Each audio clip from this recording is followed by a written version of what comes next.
નમસ્કાર દર્શક મિત્રો, ચેનલ સુરતના હેલ્થ પ્લસ કાર્યક્રમમાં આપનું સ્વાગત છે. દર્શક મિત્રો, આ કાર્યક્રમ અંતર્ગત અમે તમને વિવિધ રોગોના લક્ષણો તેમજ તેના નિદાન અંગે માહિતી આપીશું. ત્યારે આજે અમે વાત કરવાના છે ડિપ્રેશન વિશે, કે ડિપ્રેશન ખૂબ જ સામાન્ય બીમારી છે. ઘણા બધા લોકો હાલમાં ડિપ્રેશનનો શિકાર છે. તો ડિપ્રેશનના લક્ષણો શું છે, કેવી રીતે આપણે એને ઓળખી શકાય, આપણી આજુબાજુવાળી વ્યક્તિ ડિપ્રેશનમાં છે અને કઈ રીતે તેમને ટ્રીટ કરી શકાય, તે વિશે આપણે માહિતી મેળવીશું. તેને માટે આપણી સાથે અહીંયા બે ડૉક્ટરો હાજર છે. આપણી સાથે સૌથી પહેલાં છે તૃપ્તિ ચૌધરી પટેલ, કે જેઓ સાયકાઇટ્રિસ્ટ છે, સાથે રિલેશનશિપ એક્સપર્ટ છે. આ ઉપરાંત તેમણે પેરેન્ટિંગ પણ બે બુક્સ પણ લખી છે અને સાથે તેઓ હમણાં વામા વેલનેસ સેન્ટરમાં પ્રેક્ટિસ કરી રહ્યા છે. સાથે જ આપણા સાથે બીજા ડૉક્ટર છે બિમલ તમાકુવાલા, કે જેઓ પણ સાયકાઇટ્રિસ્ટ છે, ડી એડિક્શન સ્પેશિયાલિસ્ટ છે. આ ઉપરાંત તેઓ 10 વર્ષથી સ્મીમેર હોસ્પિટલમાં આસિસ્ટન્ટ પ્રોફેસર તરીકે હતા અને હાલમાં તેઓ છેલ્લા 8 વર્ષથી સાંત્વન ક્લિનિકમાં પોતાની પ્રેક્ટિસ કરી રહ્યા છે. તો તૃપ્તિ મેમ અને બિમલ સર, તમારા બંનેનું અમારા ચેનલ સુરતમાં ખૂબ ખૂબ સ્વાગત છે. Thank you. સૌથી પહેલાં બિમલ સર, હું તમને સવાલ પૂછવા માંગીશ કે આજકાલ ડિપ્રેશન ખૂબ જ કોમન બીમારી થઈ ગઈ છે. ઘણા બધા લોકો ડિપ્રેશનનો શિકાર હોય છે. નાની ઉંમરમાં પણ લોકો ડિપ્રેશનનો શિકાર બની જાય, તો તેનું શું કારણ છે? સૌથી પહેલાં તો હું ચેનલ સુરતનો ખરેખર હૃદયપૂર્વક આભાર માનું છું કે ડિપ્રેશન જેવા મુદ્દે એમણે ચર્ચાનું આયોજન કર્યું. કારણ કે એક તબીબ તરીકે હું મારા અનુભવ લગભગ 20 વર્ષના અનુભવમાં જોઉં છું કે ડિપ્રેશન અને માનસિક સમસ્યાઓ મોટે ભાગે આપણા સમાજમાં નિગ્લેક્ટ થતી સમસ્યાઓ છે. તો હવે જે આપના પ્રશ્ન ઉપર આવીએ કે મોટે ભાગે આ ડિપ્રેશન સામાન્ય થતું ચાલે. વારે વારે આપણે ન્યૂઝપેપરમાં વાંચીએ છીએ કે 25 વર્ષના વ્યક્તિએ સુસાઇડ કર્યું, 30 વર્ષની કોઈ મહિલાએ સુસાઇડ કર્યું, 15 વર્ષના બાળકો સુસાઇડ કરે છે. ડિપ્રેશન જ્યારે આપણે એક બીમારી તરીકે વાત કરીએ છીએ એ આખું અલગ સ્વરૂપ છે. અને ડિપ્રેશન વર્ડ ઇટસેલ્ફ જે છે એ બહુ સામાન્ય શબ્દ છે. આપણે રૂટીન લાઈફમાં ઘણીવાર આપણે એવું બોલીએ છીએ કે આજે સારું નથી લાગતું, થોડું ડિપ્રેસ ફીલ થાય છે, પણ એ ડિપ્રેશન જ્યારે ડિપ્રેશનની બીમારી તરીકે વાત કરીએ છીએ એ બિલકુલ નથી. ડિપ્રેશન વધવાનું કારણ સમજતા પહેલાં આપણે ડિપ્રેશન વિશે થોડી 1-2 મિનિટ ચર્ચા કરી લઈએ કે ડિપ્રેશન એ મગજની એક ખૂબ જ કોમ્પ્લેક્સ પરિસ્થિતિ છે. મેડિકલ સાયન્સમાં આજ સુધી આટલું બધું ડેવલપમેન્ટ થયું છે, છતાં પણ માનવીનું મગજ જે છે એ હજુ સુધી પણ 100% ઉકેલાયેલ, એનું રહસ્ય 100% ઉકેલાયેલું નથી. ડિપ્રેશન થવાના કારણો અનેકવિધ છે. એમાં સૌથી પહેલું કારણ અને મુખ્ય કારણ છે તે મગજમાં અમુક થતા રાસાયણિક ફેરફારો. સામાન્ય રીતે આપણે એવું માનીએ છીએ કે આપણા વિચારો અને આપણું વર્તન આપણા કંટ્રોલમાં છે. હા, ચોક્કસપણે, પરંતુ મેડિકલી એ વિચારો જે છે તે મગજના અમુક કેમિકલ્સ દ્વારા કંટ્રોલ થાય છે. અને જ્યારે એ કેમિકલ્સમાં જ્યારે ઉથલફેર થાય છે, એમાં એક પ્રકારનું ઇમ્બેલેન્સ થાય છે, ત્યારે ડિપ્રેશનની બીમારી ધીમે ધીમે ઉદ્ભવે છે. એ સિવાય જોવા જઈએ તો ઘણા બધા જેમ મેં કીધું કે અનેકવિધ કારણો છે. બીજા કારણમાં માનવીના જીવનમાં બનતી ઘટનાક્રમ, ઘણા બધા એવા જેને ટ્રોમેટિક એક્સપિરિયન્સીસ કહેવાય છે. ખાસ કરીને આજકાલ અમે તબીબ તરીકે જોવા છે કે નાનપણમાં ચાઇલ્ડહુડ ટ્રોમાસ ઘણા કોમન છે. એ પ્રકારના પણ ઇન્સિડન્સીસ ભવિષ્યમાં માનવીને ડિપ્રેશન તરફ દોરી જઈ શકે છે. ત્રીજા કારણમાં જોઈએ તો જેમ ભગવાને દરેક માણસની ફિંગરપ્રિન્ટ અલગ અલગ બનાવી છે, તેમ દરેક માણસની ઇમોશનલ પ્રોફાઇલ પણ દરેક વ્યક્તિની અલગ અલગ છે. એટલે કે ટૂંકમાં કહીએ તો એક જ પરિસ્થિતિમાં રિએક્ટ કરવાની કેપેસિટી દરેક વ્યક્તિની અલગ અલગ હોય છે. અને આ કેપેસિટીમાં જો કંઈક અનહેલ્ધી અથવા તો માલએડેપ્ટિવ વસ્તુ હોય, એટલે કે વ્યક્તિના પર્સનાલિટીમાં કોઈ ખામી હોય, તો એ વસ્તુ પણ માણસને ડિપ્રેશન તરફ લઈ જઈ શકે છે. તો આમ આપણે ટૂંકમાં સમજીએ તો ડિપ્રેશન થવાનું કોઈ એક સિંગલ કારણ નથી. હું હંમેશા મારા ડિપ્રેશનના તમામ દર્દીઓને એક વસ્તુ કહું છું અને એના સગાને પણ, કે ડિપ્રેશનનો હિસાબ 1+1 2નો નથી, પણ 1+1 11નો છે. જી બિમલ સર, તમે ડિપ્રેશન થવાના કારણ વિશે તો જણાવ્યું, પણ એના લક્ષણો શું છે, સાથે જ આપણા પરિવારમાં, કારણ કે હવે તો ઘણા બધા લોકો ડિપ્રેશનનો શિકાર છે, તો આપણા પરિવારમાં છે કે આજુબાજુમાં કોઈ વ્યક્તિ ડિપ્રેશનનો શિકાર છે કે નહીં, તે આપણે કઈ રીતે ઓળખી શકીએ? હું તૃપ્તિબેન તમારી પાસે આ પ્રશ્નનો જવાબ માંગીશ. નિકિતા, આ બહુ જ ઇમ્પોર્ટન્ટ પ્રશ્ન છે, કેમ કે જેમ આપણે મલેરિયા, ટાઇફોઇડ એ બહુ જ સહજ રીતે ઓળખી લઈએ છીએ, એવી રીતે ડિપ્રેશન નથી ઓળખી શકતા. ફર્સ્ટ, કેમ કે એ મનની એક એવી પરિસ્થિતિ છે જેમાં મારું મન બીમાર છે, તો ઘણીવાર હું જાતે ઓળખી નથી શકતી કે હું ધીમે ધીમે બીમાર થાઉં છું. તો એટલે મારા આજુબાજુના લોકોની થોડીક જવાબદારી વધી જાય કે એ લોકો મારામાં થતા માનસિક જે બદલાવો છે એમને તરત ઓળખે કેમ કે એમાં જે મોડું થઈ જાય તો પછી જ વ્યક્તિ સુસાઇડ તરફ દોરવાઈ જાય છે. તો સૌથી પહેલાં તો મૂડ ચેન્જ થાય વ્યક્તિનું, સ્પેશિયલી મોસ્ટ ઓફ ધ કેસીસમાં એ ડિપ્રેસ થાય, મૂંઝવણ અને આમ ઉદાસ રહેવા લાગે. અને આ બધા લક્ષણો, જેમ બિમલભાઈએ કીધું કે આપણે આમ એકાદ દિવસ તો ઉદાસ ઘણી વાર થઈ જઈએ, આપણે મન ગમતું કંઈ નહીં થાય તો, પણ આ એઝ અ ઇલનેસ ત્યારે જ ઓળખાય જ્યારે આ લક્ષણો 2 અઠવાડિયાથી વધારે હોય છે. તો સૌથી પહેલાં મૂડ ચેન્જ થાય. મોસ્ટલી ઉદાસીનતા જ જોવામાં આવે છે, પણ ઘણીવાર ચીડિયુંપણું, વાતે નાની નાની વાતે રડવું આવી જવું, ઓકે, ઉશ્કેરાઈ જવાય, એ બધા મૂડ સિમ્ટમ્સ છે. પછી આપણે જે રોજિંદા જિંદગીમાં જે રુચિ ના જે આપણા એક્ટિવિટીઝ હતા એમાં મન નહીં લાગે આપણે, એટલે મૂવીઝ જોવાનું કે ટીવી જોવાનું કે મોબાઈલ વાપરવાનું એ બધું ઓછું થઈ જાય. વ્યક્તિને ગુમસુમ રહેવું ગમે, એકલું રહેવું ગમે. જે યંગસ્ટર્સ છે એમના રૂમમાંથી બહાર જ નહીં આવે ઘણીવાર, એવા બધા. પછી સોશિયલ ઇન્ટરેક્શન, જે હું રોજે વાત કરતી હતી લોકો સાથે, કાં તો સોશિયલ મીડિયા પર મારા પોસ્ટ હતા કે તો બહાર જતી, એ બધું ઓછું થઈ જાય. મને મારું કોન્સન્ટ્રેશન, એકાગ્રતા એ પણ ઓછી થઈ જાય. હું નાની નાની વાતે ભૂલી જાઉં. મારું જે સ્ટડીઝ, સપોઝ સ્ટુડન્ટ્સ હોય કે હાઉસવાઈફ હોય તો એમનું પરફોર્મન્સ પહેલાં જેવું નથી રહેતું, અને એ હજુ વધી જાય ને તો પછી નેગેટિવિટી આવવા માંડે. એટલે હું કંઈક કરવા જાઉં તો મને કોન્ફિડન્સ નહીં આવે. હું કંઈક કર્યું હોય તો પણ મને એમ થાય કે ના, સારું નથી. આપણે જે પહેલાં કોન્ફિડન્ટલી જીવતા હતા એમાં પણ ઘસારો આવી જાય. લોકો ઓફિસે જવાનું કે કોલેજ જવાનું ટાળવા માગે, અને એ હજુ વધી જાય ને તો મારું સેલ્ફ કોન્ફિડન્સ એટલું ઓછું થઈ જાય કે મારું જીવન પ્રત્યેનું જે સ્ફૂર્તિ અને ઉત્સાહ હતું એ પણ ઓછું થવા માંડે. એટલે હું વિચારવા માંડું કે મારા જીવન એકદમ હવે નિરાશાજનક થઈ ગયું છે, કંઈ જ એમાં આશા નથી. હું પોતે પણ કંઈક લાયક નથી હવે કે હું કંઈક કરી શકું. અને આ તબક્કે પણ આપણે નહીં ઓળખીએ, આજુબાજુવાળા લોકો નહીં ઓળખે કે આ વ્યક્તિમાં કેટલા બધા બદલાવો આવી ગયા, તો પછી આની એકદમ સિવિયર પરિસ્થિતિ આ છે કે મને મારા પ્રોબ્લેમ્સથી મુક્ત થવા માટે એવું જ લાગવા લાગે કે હું હવે સુસાઇડ જ કરી લઉં, એટલે ટૂંકાવી દઉં મારું જીવન. અને this is the severe form of depression. મોટાભાગે 1-2 લક્ષણ હોય તો અમે એને માઇલ્ડ કહીએ, 4-5 લક્ષણ હોય તો અમે મોડરેટ કહીએ, પણ સુસાઇડલ થોટ્સ જ્યારે આવવા માંડે ત્યારે અમે એને સિવિયર ગણવા માંડીએ. જે વિમલ સર, હું તમને પૂછવા માંગીશ, તૃપ્તિ મેમે તો ખૂબ સરસ ડિસ્ક્રાઇબ કર્યું કે ડિપ્રેશનના લક્ષણો શું છે, કેવી કેવી વ્યક્તિને આપણે ઓળખી શકાય કે ડિપ્રેશન છે.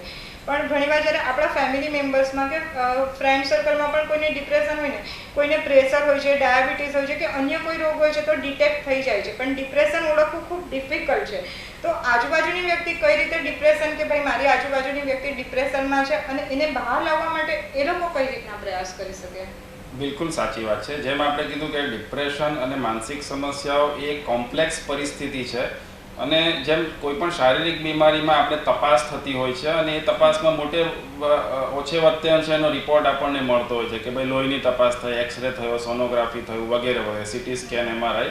પરંતુ ડિપ્રેશન સૌએ સમજવા જેવી વસ્તુ છે. જેમ મેં આગળ સમજાવ્યું તેમ કે ડિપ્રેશન એ મગજના રસાયણોમાં થતી ફેરફારને લીધે ઉદ્ભવતી પરિસ્થિતિ છે, અને આ ફેરફાર આજની તારીખ સુધી એવી કોઈ પણ તપાસ નથી બની કે જેની અંદર એ આપણને રિપોર્ટ તરીકે બતાવે છે. તો હું બીજી એક વસ્તુ ચોક્કસ કહેવા માંગીશ કે ડિપ્રેશન જે છે એ ઉધઈ જેવી બીમારી છે. સામાન્ય રીતે આપણે બધા જાણીએ છીએ કે ઉધઈ લાગે ને તો તાત્કાલિક કોઈ જ નુકસાન નથી થતું, પણ 6 મહિના, વર્ષ, 2 વર્ષ, તો જેમ જેમ સમય જાય તેમ તેમ એ લાકડાને અંદરથી પોલું કરી નાખે છે. બિલકુલ આ જ વસ્તુ ડિપ્રેશન માણસના જીવન સાથે કરે છે, અને એ જ્યારે જીવન કહું છું ત્યારે માણસની માનસિક પરિસ્થિતિ જોડે કરે છે. એટલે કે શારીરિક રીતથી તો કદાચ જે તે વ્યક્તિના બધા જ રિપોર્ટ નોર્મલ આવે છે, પણ માનસિક અને ઇમોશનલ એટલે કે ભાવનાત્મક રીતે માણસ અંદરથી પોલો થતો જાય છે. અને જેમ પછી તૃપ્તિબેને કહ્યું કે એક છેલ્લું ગંભીર પરિસ્થિતિ એવી આવે છે કે જેને 2 પરિસ્થિતિ ઊભી થાય છે કે જેને પોતાનું ભવિષ્ય ટોટલી અંધકારમય લાગે છે, એવું લાગે કે હવે આમાંથી હું બહાર નીકળી શકું એવું છે જ નહીં. અને બીજી વસ્તુ કે પોતે એકદમ લાચાર ફીલ કરે, એટલે કે એવું થાય કે મારી મદદ હવે કોઈ જ નહીં કરી શકે. આ 2 જેને આપણે હેલ્પલેસનેસ અને હોપલેસનેસ જે કહીએ છીએ, એ 2 ખૂબ જ ગંભીર લક્ષણો છે. અને બીજા બધા અન્ય લક્ષણોની સાથે ઘરના લોકો જો એના વ્યક્તિ સાથેના સંવાદમાં જો આ વસ્તુ ઓબ્ઝર્વ કરે કે જે તે વ્યક્તિની વાતમાં ખૂબ જ હોપલેસનેસ છે, એટલે કે એના ભવિષ્ય પ્રત્યે ખૂબ જ અંધકારમય છે, પેસિમિસ્ટિક છે, નેગેટિવ છે, અથવા તો ડાયરેક્ટલી કે ઇનડાયરેક્ટલી સુસાઇડની અથવા તો મરી જવાની વાતો કરે છે, તો આ વસ્તુઓને બિલકુલ પણ હલકામાં લેવી જોઈએ નહીં. કારણ કે એક સમાજ તરીકે આપણે ત્યાં એ પણ એક અનફોર્ચ્યુનેટ વસ્તુ છે કે એક કહેવત છે કે ગાજેલા વેગ વરસે નહીં. એટલે જ્યારે આ ગંભીર તબક્કામાં વ્યક્તિ એવું કહે છે કે હવે એના કરતાં એવું થાય કે આપણે પૂરું કરીએ એમ, તો મોટે ભાગે લોકો એને લાઇટલી લે છે કે આ તો ખાલી વાતો કરે છે, એ કંઈ એનામાં એવી હિંમત નથી અથવા હું એને જાણું છું કે આવું કરી જ નહીં શકે. અને પછી કમનસીબે આવું જ્યારે થાય છે ત્યારે મોટાભાગના ઘરના લોકો શોકમાં જતા રહે છે કે આ વ્યક્તિ આવું કેવી રીતે કરી શકે. તો જેમ અન્ય લક્ષણો તૃપ્તિબેને કીધા એ સિવાય 2 મુખ્ય લક્ષણો કે જ્યારે લાચારીપણાની અને ભવિષ્યના અંધકારની આ 2 લાગણીઓ ખૂબ જ વધારે તીવ્ર પ્રમાણમાં આવે તો ઘરના લોકોએ એકદમ જ સાવચેત થઈને એને માટે યોગ્ય તબીબી સહાય લેવી જોઈએ.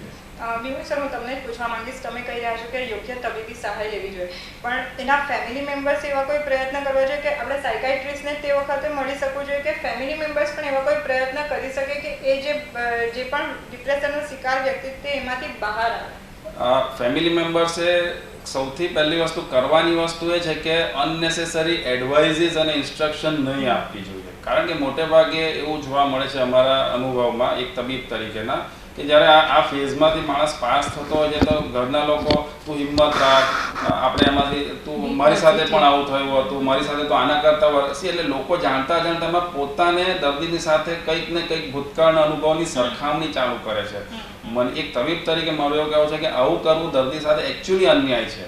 કારણ કે એનું જે ઇમોશનલ પેઇન છે એ ખાલી એ જ જાણે છે. તો ફેમિલી મેમ્બર તરીકે એટલું ચોક્કસ કરી શકીએ કે એ લોકોના કોમ્યુનિકેશનમાં એટલો મેસેજ પાસ ઓન કરે દર્દીને કે એ લોકો એની પરિસ્થિતિને સમજી રહ્યા છે અને એનું દુઃખનું એ લોકો અનુભવ કરી શકે છે. એટલું પણ જો મેસેજ પાસ ઓન કરે તો કદાચ એવું ચોક્કસ બને કે દર્દી સુસાઇડ જેવું પગલું ભરતા પહેલાં વિચારે, કારણ કે એના મગજમાં કંઈક, જે મેં કીધું, હોપ, આશા જાગે કે નહીં, મને કોઈક સમજે છે. અને બીજું વાત જેમ મેં કરી કે આમાં જે એક નક્કર બીમારી છે એટલે દવાઓ તો ખૂબ જ જરૂરી છે. માત્ર સાંત્વના આપવાથી કે માત્ર સારા શબ્દો કહેવાથી આ બીમારી સારી નથી થતી. જી બિલકુલ, ખરેખર ખૂબ સરસ તમે વાત કરી છે. અને તમે એમ પણ કીધું કે જ્યારે લાસ્ટ સ્ટેજમાં પહોંચી જાય છે ને ત્યારે સુસાઇડ સુધી પહોંચે છે. તો તૃપ્તિ મેમ, હું તમને પૂછવા માંગીશ કે જ્યારે કોઈ વ્યક્તિને એવો વિચાર આવે કે હવે મારા માટે કંઈ જ નથી રહ્યું, બસ હવે મારે સુસાઇડ કરવું છે, મારે મારા જીવનનો અંત આણવો છે, ત્યારે એ વ્યક્તિને તમે શું કહેશો? કઈ રીતે એમાંથી બહાર નીકળી શકે કે એની આજુબાજુના લોકોને કે કઈ રીતનું તમારું કામ શરૂ થાય છે? બરાબર. થેન્ક યુ મને પૂછવા બદલ, નિકિતા. જો કોઈનું આ જે હું ઉત્તર આપું છું એ એવી રીતે છે કે તમે પૂછી રહ્યા છો કે કોઈનું ફ્રેક્ચર થઈ ગયું છે તો ફર્સ્ટ એડ શું આપવું. ઓકે, એને ડૉક્ટર પાસે તો લઈ જ જવાનું છે પ્લાસ્ટર કરવા, અને જ્યાં સુધી એમ્બ્યુલન્સ આવે છે કે તો ડૉક્ટરને ઇન્ફોર્મ કરીએ છીએ ત્યાં સુધી આપણે શું કરી શકીએ, ખાલી એટલું જ કહું છું. બાકી ધ રિયલ એડવાઇસ ઇઝ કે કોઈ સુસાઇડલ થોટ સુધી પહોંચી ગયું છે તો એને ઓલમોસ્ટ એક જેમ દિલનું હાર્ટ એટેકની બીમારી છે તેમજ આ મગજનું પણ એક અટેક જ છે કે જેમાં ઇમરજન્સી ટ્રીટમેન્ટ થવું જ જોઈએ અને એક્સપર્ટ પાસેથી જ થવું જોઈએ. એટલે સાયકોલોજીસ્ટ, કાઉન્સિલર કે સાયકેટ્રિસ્ટ કાં તો કોઈ જ નહીં હોય તો તમારો family doctor, but you should consult an expert. Okay, first એડમાં એવું છે નિકિતા કે શું કરવું જોઈએ ને એના કરતાં લોકોને વધારે ગાઈડન્સ આપવાની જરૂર છે કે શું નહીં કરવું જોઈએ. ઓકે, ધારો કે તમે હમણાં બેસેલા છો, દર્શકોને પણ હું કહું કે ઇમેજિન કરો કે તમારી એકદમ મનગમતી બહુ લાગણીશીલ વ્યક્તિ છે અને તમને આવીને કે ખબર નહીં આજકાલ મને કેમ આવું થાય છે કે મને સુસાઇડના વિચારો આવે છે, તો તમે વિચારો કે તમારું પહેલું રિએક્શન શું હશે? તમે એકદમ કદાચ સરપ્રાઇઝ થઈ જશો, તમે કહેશો કે આવું થોડી વિચારવાનું હોય, કદાચ ગુસ્સે થઈ જશો, કદાચ એને કહેવા માંડશો કે ના ના એવું નહીં વિચાર અને આ શું બોલી રહ્યું છે. સો આ પ્રકારનું જે નેગેટિવ સરપ્રાઇઝવાળું જે રિએક્શન છે એ આપણે કંટ્રોલ કરવો જોઈએ. કેમ કે એ વ્યક્તિ, ધારો કે કોઈનું ફ્રેક્ચર થઈ ગયું છે અને તમે એને એ સારવાર આપવાના બદલે એને ખીજવાઈ રહ્યા છો કે કેમ આવો પડી ગયો હતું કે કેમ તારે ધ્યાન નહીં રાખ્યું. Okay, so what we have to do is first aid આપવું જોઈએ. ઓકે, આ ફર્સ્ટ એડ સૌથી પહેલાં કોઈ બી માનસિક બીમાર વ્યક્તિ હોય એના માટે છે કે તમે એને સાંભળો અને સાંભળો, લિસન. હવે આ આર્ટના આપણે કોઈને જ આવતી નથી. ઓકે, આપણે બધાને જ મોબાઈલ પણ જોઈ લો તો આપણે ફોરવર્ડ જ કરવાનું વધારે ગમે છે. એવી જ રીતે આપણી સામે કોઈ બી સમસ્યા લઈને આવે તો સૌથી પહેલું રિએક્શન હોય આપણે એડવાઇસ કરવાનું ચાલી કરી હતી, તું પોઝિટિવ રહે, તું એમ કર, તું મેડિટેશન ચાલુ કર, તું યોગા ચાલુ કર, હું તને આ મંદિરે લઈ જાઉં. I absolutely have nothing against religion or God, okay, પણ ભગવાનને પણ કેટલું ડિસ્ટર્બ કરવાનું. અમારા જેવા ડૉક્ટર્સ બનાવ્યા ને એમને તો અમારી પાસે આવો પ્લીઝ, ઓકે.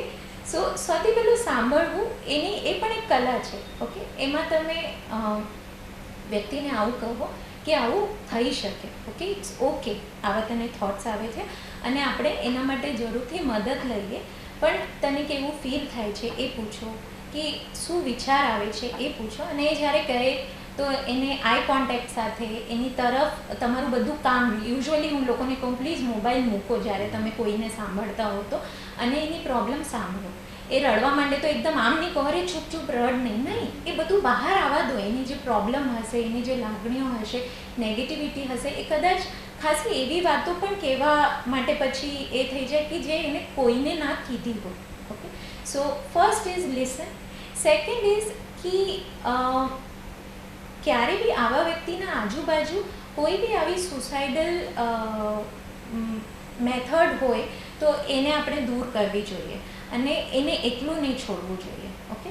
સો તમે ઘરમાં બાલ્કની હોય તો એને લોક કરો, એના પાસે કાંટા છુરી એ બધી વસ્તુઓ પણ તમે લોકરમાં રાખો, દવાઓ હોય તો એ લઈ લો, દુપટ્ટો હોય, રસીઓ હોય, એ બધું નહીં રાખો.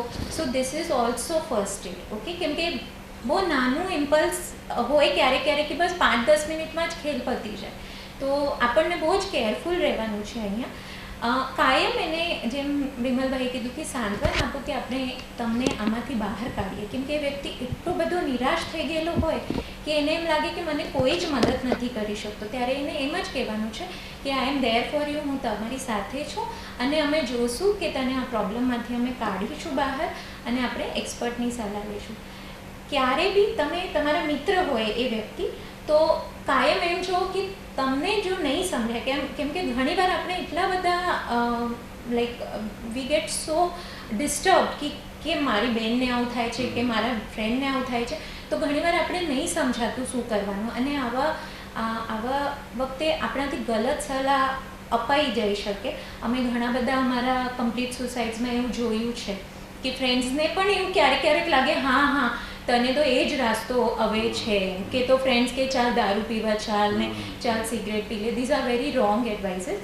ધ બેસ્ટ એડવાઇસીસ કે તમે કોઈક તમારા સિનિયર કોઈ ગાર્ડિયન કે પેરેન્ટને કન્સલ્ટ કરો અને તમે પોતે જો એવું તમને એવું લાગી રહ્યું છે કે ના મને એમને પણ નહીં ડિસ્ટર્બ કરવું તો તમે 18 થી ઉપર હો તો તમે ડાયરેક્ટ પણ કોઈને કન્સલ્ટ કરી શકો. It is not an issue, okay. But what is important is કે જેમ ફ્રેક્ચરમાં તમે ઘરે બેસીને કંઈ કરી નથી શકતા, એવી જ રીતે એને પણ ફર્સ્ટ એડ આપ્યા પછી, એને ઇમોશનલ ફર્સ્ટ એડ કહું હું, એ આપ્યા પછી you have to go to a doctor. અને હું છેલ્લું એક બહુ જ ઇમ્પોર્ટન્ટ વસ્તુ કહું કે સુસાઇડ એ પ્રિવેન્ટેબલ પ્રોબ્લેમ છે, ઓકે. એને અટકાવી શકાય બિલકુલ બી. જે વ્યક્તિ એનાથી સફર કરતી હોય તેને આ કદાચ એ પરિસ્થિતિમાં એ કન્વિન્સિંગ ના લાગે, પણ આજે હું આ મેસેજ આપવા માગું છું, આ એટલું સરસ પ્લેટફોર્મ છે આપણું સુરત ચેનલનું કે ટોટલી પ્રિવેન્ટેબલ છે. ક્યારે પણ ગભરાઓ નહીં, ખાલી મદદ માગવા જેવું સાહસ કરો બસ. બે જ વસ્તુ હું અંદર એડ કરવા માંગીશ સ્પેસિફિકલી સુસાઇડને લઈને, કે જેટલા લોકો સુસાઇડ કરે છે અને ફોર્ચ્યુનેટલી જે લોકો બચી જાય છે એમાંના મોટા ભાગના લોકો પાછળથી પસ્તાવો કરે છે. એટલે આપણે સૌએ વ્યક્તિ અને સમાજ તરીકે સમજવું પડશે કે સુસાઇડ એ એક ફેઝ છે જે થોડી મિનિટોથી લઈને થોડા દિવસ કે અઠવાડિયા સુધી ચાલી શકે છે. એનું કોઈ જનરલ એ નથી ડ્યુરેશન કે આટલો જ સમય ચાલે. ઘણા લોકોમાં થોડા મિનિટોમાં પણ એ ફેઝ પૂરો થઈ જાય, ઘણા લોકોમાં દિવસો સુધી ચાલતું હોય છે. એટલે કે અને એટલા માટે જે મેડમે કીધું કે એ પ્રિવેન્ટેબલ 100% પ્રિવેન્ટેબલ કન્ડિશન છે, પણ પ્રોવાઇડેડ કે આપણામાં એઝ અ પર્સન અને એઝ અ સોસાયટી અવેરનેસ કેટલી છે. જી બિલકુલ, તમે બંને ખરેખર ખૂબ સરસ માહિતી આપી કે ખરેખર અટકાવી શકાય છે. કારણ કે આજે કેવું હોય છે કે નાની નાની વાતમાં લોકો સુસાઇડ કરવા પહોંચી જતા હોય છે. અને હમણાં તો એવા કિસ્સા પણ આવે છે કે કઈ મોબાઈલ રમવા જેવી બાબતે પણ જો ટકોર કરે તો માઠું નાના લાગી બાળકો જે લોકોને કોઈ નોલેજ પણ નથી હોતું તે લોકો પણ સુસાઇડ કરી દેતા હોય છે. બરાબર. સો એના આજુબાજુના લોકોએ ખરેખર ખૂબ અવેર રહેવાની જરૂર છે આને લઈને. આ એક ઇન્સિડન્ટલી આ વાતચીત પરથી હમણાં જ થોડા દિવસો પહેલા અમદાવાદના સાહિત્ય જગતના એક હસબન્ડ વાઈફે બહુ જ કમનસીબ ઘટના થઈ ગઈ. Yes. 78 અને 80 વર્ષની ઉંમર અને એકદમ વેલ ટુ ડુ ભાઈને એટલે અંકલને કંઈક કોઈ કિડનીની બીમારી હતી અને એમના વાઈફને કોઈક બીજી બીમારી હતી અને ઉંમર હતી અને છોકરાઓ સેટ હતા. એમનો છોકરો પોતે ડૉક્ટર હતો, કદાચ હમણાં જ અઠવાડિયા પહેલાંની વાત છે. અને છેલ્લા હવે એમના ઘરના લોકો એવું રિટ્રોસ્પેક્ટિવલી ઓબ્ઝર્વ કરે છે કે 3-4 મહિનાથી એ લોકો એવું બોલતા હતા કે મારે નર્મદામાં સમાઈ જવું છે, ઇનડાયરેક્ટ હિન્ટ્સ આપતા. ઓકે. તો અલ્ટિમેટલી અનફોર્ચ્યુનેટલી એ બંને સક્સેસફુલ સુસાઇડ કરી નાખ્યો. તો મારું કહેવાનું એક જ છે કે આવી કમનસીબ ઘટનાઓ ચોક્કસપણે રોકી શકાય છે. જી બિલકુલ. સર હું તમને બીજું એ પણ પૂછવા માંગીશ કે તમે કીધું કે ડૉક્ટર પાસે આવો, પણ એને લઈને પણ ઘણી બધી ગેરમાન્યતાઓ લોકોમાં પ્રવર્તી હોય છે. કારણ કે કંઈક રોગ થાય ને તો આપણે એમ થાય કે ના ભાઈ આના તકલીફ છે તો જઈએ છે, પણ સુસાઇડ તો ઘણીવાર ડિટેક્ટ જ નથી કરી શકતા કે આને સુસાઇડ છે, એટલે ડૉક્ટર પાસે જતા પહેલા પણ બહુ અચકાય છે. તો તે વિશે શું કહેશો? નિકિતાબેન, આ તમારો પ્રશ્ન એવો છે કે જેની ઉપર આપણે અલગથી કદાચ 3-4 પ્રોગ્રામ કરી શકીએ. હું ટૂંકમાં કહેવાની કોશિશ કરીશ. સૌથી પહેલું તો એનું સૌથી મોટું કારણ એ છે કે આપણે ડિપ્રેશન કે આ પ્રકારની સમસ્યાઓને એક બીમારી અથવા તો મેડિકલ કન્ડિશન તરીકે જોવા ટેવાયેલા જ નથી. ઉદાહરણ તમને આપું કે ડિપ્રેશન થવાના જે મેં કારણો વાત કરી એ સિવાય જે બાહ્ય કારણો છે કે જેમ કે ભાઈ પૈસાનું નુકસાન થવું, રિલેશનશિપમાં બ્રેકઅપ થવું, પરીક્ષામાં ફેલ થવું, લગ્ન જીવનમાં વિક્ષેપ હોવો વગેરે અનેક કારણ હોય, બરાબર. એટલે માની લો કે આવા કોઈ બાહ્ય કારણને લીધે વ્યક્તિ ડિપ્રેશનમાં જાય છે તો સામાન્ય રીતથી લોકો શું કે આમાં ડૉક્ટર શું કરવાનો, મારે તો 50 લાખનું દેવું છે, ડૉક્ટર થોડો 50 લાખનું દેવું ચૂકતે કરવાનો છે, મારી ગર્લફ્રેન્ડ છોડીને જતી ગઈ તો ડૉક્ટર થોડો પાછો એને ડૉક્ટર નથી 50 લાખનું દેવું ચૂકવવાનો, નથી તમારી ગર્લફ્રેન્ડને પાછી લાવવાનો, પણ ડૉક્ટર તમારી માનસિક અને ભાવનાત્મક સ્થિતિ એવી કરશે કે તમે ડિપ્રેશનમાંથી બહાર આવો અને જીવનને સકારાત્મક તરીકે જીવતા શીખો. ડૉક્ટરનું કામ એટલું જ છે. અને એમાં જે છે તે ચોક્કસ જેમ કીધું કે દવાઓ અને બીજી ઘણી બધી વસ્તુનો રોલ છે. તો સૌથી પહેલું જે ગેરમાન્યતાઓ તો આની એક આપણે બીમારી તરીકે સમજવી પડશે. બીજું વસ્તુ ટ્રીટમેન્ટને લઈને પણ જેટલા મોડા એટલી વાત. આપણા દેશમાં મારું એવું માનવું છે કે લોકો બે વાતે બહુ જ એક્સપર્ટ, એક ક્રિકેટ અને બીજું માનસિક સ્વાસ્થ્ય. એટલે કે તેંડુલકરે આવું રમવું જોતું હતું, વિરાટ કોહલી આમ કરવું જોતું, ધોનીએ ખોટું વહેલું રિટાયરમેન્ટ લઈ લીધું વગેરે વગેરે. એવી જ રીતથી માનસિક સ્વાસ્થ્ય અને ડિપ્રેશનને લઈને લોકો એટલી બધી એક્સપર્ટાઇઝથી કમેન્ટ આપે ને કે અમને ઘણીવાર ડિપ્રેશન આવી જાય કે અમારા નોલેજમાં કે પ્રોબ્લેમ તો નથી ને. કમનસીબે આ સાચી વાતો છે અને એને લીધે લોકો ભોગવે છે. તો ટ્રીટમેન્ટને લઈને હું ચોક્કસ બહુ ફર્મલી એવું કહેવા માંગીશ કે ડિપ્રેશનની ટ્રીટમેન્ટ એકદમ સેફ છે. એમાં વ્યક્તિને કોઈ રૂટીન લાઈફ ડિસ્ટર્બ નથી થતી. ખાસ કરીને દવાઓ બાબતે એમાં પણ એટલી બધી મિસકન્સેપ્શન્સ છે કે દવાઓથી પહેલું તો દવાઓની આદત પડી જાય, બીજું દવાઓ આખી જિંદગી ચાલે, ત્રીજું દવાઓથી કિડની ખરાબ થઈ જાય, ચોથું દવાઓથી આખો દિવસ માણસ ઘેનમાં જ રહે. આ બધી 100% ખોટી વાતો છે અને સાંભળેલી અને એકબીજા થકી પાસ થયેલી વાતો છે. હું એક જ વસ્તુ કહું છું કે આજથી 25 વર્ષ પહેલાં આપણે કયો મોબાઈલ વાપરતા હતા? તો કદાચ કહીએ કે કોઈ નહીં, કારણ કે મોબાઈલ જસ્ટ એનું ઇન્વેન્શન થયેલું. અને હું કહું કે 10 વર્ષ પહેલાં કયું વાપરતા હતા અને આજની તારીખે એપલ 13 લોન્ચ થઈ ગયો. મિત્રો સમજો કે સાયન્સ છે તે ખાલી મોબાઈલ ને સ્માર્ટફોનમાં નથી આગળ વધેલું. સૌથી વધારે સાયન્સ આગળ વધેલું છે તો હ્યુમન બ્રેઇનની અંદર. તો એ વસ્તુ દવાઓમાં પણ એટલી સારી અને સેફ દવાઓ છે કે વ્યક્તિ પોતાનું કામકાજ, ધંધો, પર્સનલ લાઈફ, સોશિયલ લાઈફ બધું જ 100% કેપેબિલિટીથી કરી શકે અને આ ડિપ્રેશનની બીમારીમાંથી બહાર પણ આવી શકે. તો આ બધી સાંભળેલી વાતો પર મહેરબાની કરીને યકીન કરવાનું બંધ કરવું જોઈએ અને તો જ કદાચ આપણે દર્દીની પણ સાચી મદદ કરી શકીએ. જી બીમલ સર, તમે ખરેખર ખૂબ સારી વાત કરી કે આ કઈ રીતે આપણે બહાર લાવી શકીએ અને લોકોમાં જે ડિપ્રેશનને લઈને જે બધી માન્યતાઓ, ગેરમાન્યતાઓ કહી શકાય તે પ્રવૃત્તિ હતી તે ખરેખર દૂર કરી. હવે હું તૃપ્તિબેન તમને પૂછવા માંગીશ કે આપણે ડિસ્કસ કર્યું, લક્ષણો વિશે વાત કરી કે શું કરી શકાય આજુબાજુના લોકો, પણ એક સવાલ એ છે કે ડિપ્રેશન થાય જ નહીં તો કેવું સરસ. તો આ બધા આપણે કંઈક ડિસ્કશન કરવાનું નથી રહેતું, નથી દવા લેવાની રહેતી, તો એના માટે કોઈ ઉપાય ખરો? છે આઈ થિંક એ પ્રશ્ન આવો જ છે કે કોરોના નહીં થાય તો શું કરીએ. ઓકે, સો મોટા ભાગે તો હું કહું કે આપણી ઇમ્યુનિટી બિલ્ડઅપ કરીએ, that is the most best prevention. Okay, તો એવી જ રીતે આપણે આપણી મેન્ટલ ઇમ્યુનિટી બિલ્ડ કરવાની. એ કેવી રીતે? તો એ સારેગામા પધનિસા છે ને, એ ફોર્મેટમાં હું તમને કહું તો સૌથી છે ને, પહેલું એ સાથનું છે. ઓકે નિકિતા, આજ સુધી દુનિયામાં જે સૌથી મોટી અને મોંઘી સ્ટડી થઈ છે એ હેપીનેસ પ્રોજેક્ટ છે. એનું જે કન્ક્લુઝન હતું ને, એ હતું કે જે લોકો પાસે સારા અને અર્થકારક સંબંધો છે એ લોકો સૌથી વધારે ખુશ છે દુનિયામાં. સો સી ટુ ઇટ કે તમારા ફેમિલી મેમ્બર્સ, તમારા રિલેશનશિપ્સ, તમારા ફ્રેન્ડ્સ, એમની સાથે તમે તમારું ટાઈમ ઇન્વેસ્ટ કરો અને સારા સંબંધો બિલ્ડ કરો.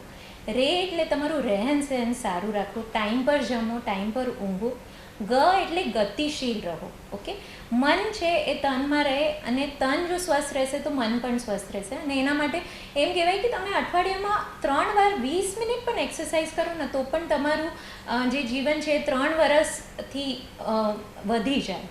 ઓકે, કે મન કી બાત કહો. ઓકે, ખાલી એ મોદીજીને જ નથી લાગુ પડતું, આપણા પણ બધાના મનમાં ઘણી બધી વાર જેમ બિમલભાઈએ આગળ કીધું કે આપણું ઇમોશનલ પ્રોફાઇલ બહુ જુદું જુદું હોય છે, તો મારું રિએક્શન જુદું હોય છે સેમ વસ્તુને. ઓકે, આજે કોરોના પાછું 2-3 જગ્યાએ આવ્યું છે સુરતમાં, તો ઘણીવાર કોઈક વ્યક્તિ હશે કે છે ના, મારું તંત્રમાં પૂરું વિશ્વાસ છે અને અટકાવી દેશે. કોઈ હશે કે છે ઓ માય ગોડ, હવે શું થશે. ઓકે, સો તમારા જે ઇમોશન્સ છે ને એ શેર કરો.